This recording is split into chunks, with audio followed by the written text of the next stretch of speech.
সোমবার ভোর থেকে বিকেল ৫টা পর্যন্ত নালিতাবাড়ী উপজেলার পোড়াগাঁও ইউনিয়নের গভীর অরণ্যে র্যাবের এই অভিযান। চ্যাংবান্ধা পাহাড়ি এলাকার বুরুঙ্গা কালাপানি পাহাড়ের মাটির নিচ থেকে বেরিয়ে এলো বিপুল পরিমাণ অস্ত্র।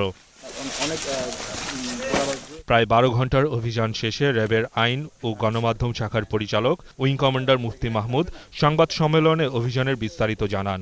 এই পর্যন্ত আমরা প্রায় ১৩,০০০ বিভিন্ন রকমের অস্ত্র আমরা উদ্ধার করেছি এবং গোলাবারুদের মধ্যে প্রায় ১,৩৫,০০০ গোলাবারুদ উদ্ধার করেছি। এর বাইরেও আছে বিস্ফোরকের মধ্যে আছে ককটেল, গ্রেনেড, এরকম ভাবে প্রায় ১৮,০০০ এবং বিভিন্ন প্রকারের বিস্ফোরক ৫,৪৬০ কেজি। তবে এই অস্ত্র ও গোলাবারুদ কোনো সন্ত্রাসী গোষ্ঠীর কিনা সেই বিষয়ে কিছু না জানালেও ঘটনার তদন্তের কথা জানিয়েছে র্যাব। মাহমুদ হাসান, ২১ টেলিভিশন।